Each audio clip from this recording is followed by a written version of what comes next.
Dictation start now.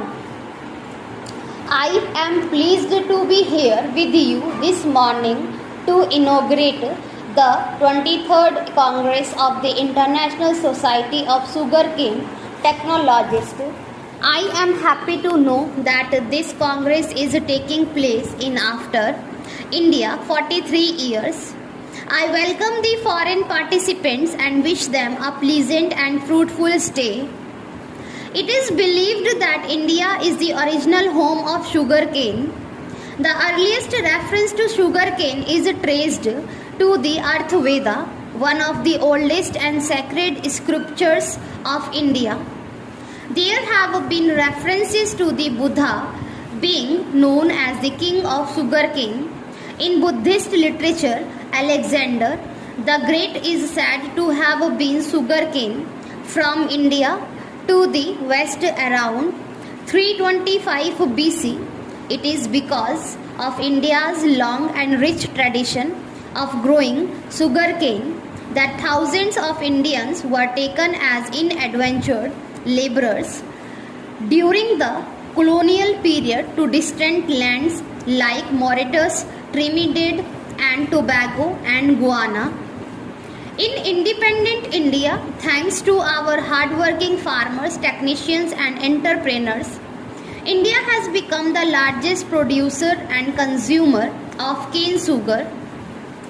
Sugar plays a very significant role in India's agricultural and industrial economy. Although sugarcane occupies barely 3% of India's total cultivable area, about 40 million people are dependent on sugarcane farming and the sugar industry. A unique feature of the Indian sugar industry is that more than 58% of production takes place in cooperative factories, which are also the focal point of multi-dimensional socio-economic development. In rural areas, the Government of India has taken a number of steps recently to revitalize the sugar industry and enable it to reap the benefits of liberalization. I believe that the industry can grow best when it is freed from bureaucratic control. Accordingly, the sugar industry was delicensed on 1st September last year. This will allow the faster creation of new capacity both in the existing sugar mills and in new ones, larger and better equipped. Sugar mills will result in better quality sugar, decentralized of decision making in another dimension of reforms. In the Indian sugar industry and trade, we have given the state the freedom to decide how many sugar dealers are needed and removed the maximum stock holding limits as a result of these and others measures. I am happy to note that the price of sugar has remained largely stable compared to the prices of other commodities. Technological development in sugarcane cultivation and sugar industry is vital for raising both productivity and prosperity in rural India. To achieve this, the government runs the Sugar Technology Mission, which has developed 5 new technologies which are being applied in many factories. Some of these, like low pressure extraction, cane separation system and sulfur burner, have been commercialized for the first time in the world. Some of the specific areas where further research and development is needed are reducing the water consumed in growing sugarcane capacity utilization of factories, maximizing recovery of sugarcane from energy conservation, improving the quality of sugar and minimizing environmental pollution. Use of information technology holds a major promise for the success of all these tasks. Our sustained efforts in sugarcane breeding have raised cane productivity to world levels. Here is, however, a great scope and need for further improvement. India is a country with diverse agroclimatic zones. While cane productivity in the tropical areas has been impressive, it is lower in the subtropical zones. Equally important is the challenge to raise sugarcane productivity in small land holdings.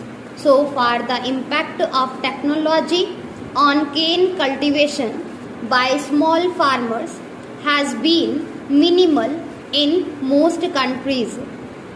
Experience shows that education and active involvement of farmers are a key guarantor for the success of technology outreach programs. Development of byproducts of sugar is vital for improving the industry's financial viability. India has gained useful experience in commercializing these value addition process. Bagasse has been successfully used in the production of newsprint and paper in India. Similarly, the use of filter cake enriched by distillery effluents for composting has been successfully tried recently. There could be similar uses of other byproducts. Another issue which I commend for discussion in this conference is the financial needs of sugar factories for technological upgradation. The government operates the Sugar Development Fund, which provides soft terms for cane development programs, modernization and rehabilitation of existing sugar mills. I would urge the management of sugar factories to increase internal generation of surpluses. For this purpose, while technological inputs are necessary to achieve efficiency, cost reduction and quality enhancement, equally important are non-technological factors such as better management. I am sure the delegates will learn much from each other's experience in this critical area. Co-generation of electricity by sugar mills is a potential low-cost source of energy. It is also environment friendly. There are newer technologies which reduce the moisture content on cane, improving the viability of cogeneration projects. These and other related technologies must be developed and speed fast so that the sugar industry can improve its energy efficiency and even earn more by selling surplus electricity.